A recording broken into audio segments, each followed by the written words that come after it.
গ্যাসে বসানো দুধের মতো, পাশে থাকলে কিচ্ছু হয় না, যে একটু দূরে সরে যাবে অমনি দেখবে উঠলে পড়ছে।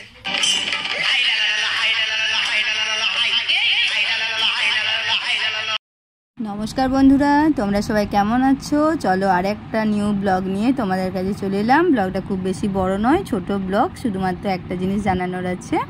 তো চলো তোমরা বলো গরমে কেমন আছো? তো গরমে যদিও ভালো না থাকো, ভালো থাকতে হবে, বেশি বেশি করে জল খাবে, কারণ আমাদের ঘাম দিয়ে শরীর থেকে জল এমনি বেরিয়ে যায়। আর হচ্ছে রোদে যদি তোমরা বেরাও অবশ্যই সানগ্লাস, ছাতা, সানস্ক্রিন, সুতির ফুলাতা জামা বা গেঞ্জি, ফুল শার্ট পরে বেরাবে, কারণ প্রচুর গরমটা আটকাতে গেলে এগুলো তোমাদেরকে অবশ্যই ব্যবহার করতে হবে। কারণ কি, রোদের যা তাপ, যাদের শুষ্ক স্কিন তাদের এমনি স্কিন নষ্ট হয়ে যাবে। আর অবশ্যই ভালো খাবার খাওয়ার চেষ্টা করবে, তেল মশলা খাওয়া একদম চলবে না গরমে। তো চলো একটু বেশি বেশি জ্ঞান দিয়ে ফেললাম।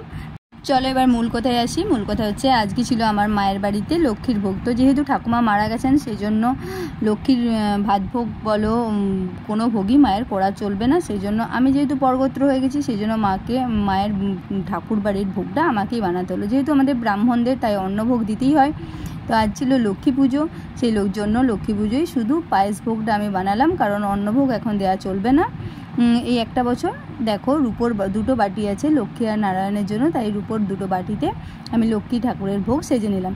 আর এইদিকে তোমরা দেখতেই পাচ্ছিলে, ভাই এইদিকে জল ধরছিল, বাবা সকাল সকাল এখানে পেপার পড়ছিল, আর আমি সকাল সকাল ঠাকুরের ভোগ বানিয়ে নিলাম। তার কারণ কালকে ছিল মেলের বার, তার সাথে লক্ষ্মী পুজো, তার সাথে আমরা গেছিলাম একটা জায়গা, সেটা তোমাদের অন্য পরের ব্লগে আমি শেয়ার করব, এখন এটার সাথে শেয়ার করছি না। তো দেখতে পেলে আমার ঠাকুর ভোগ হয়ে গেছে। তো কেমন হলো ঠাকুর ভোগটা সেটা তোমরা অবশ্যই জানাবে।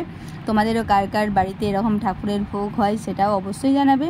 তো চলো আমাদের এবার ঠাকুর পুজো শুরু হবে, তার সাথে দেখে নাও ঠাকুরের এগুলো বসার আসন কীরকমভাবে। তো আমাদের পুজোর নিয়মটা তোমরা দেখতে পেলে, লক্ষ্মী ঠাকুরের ভোগ কেমনভাবে হয়।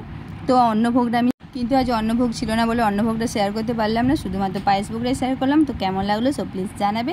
চলো এখনকার মতন ভিডিওটা এখানেই স্টপ করছি। Tata, bye bye.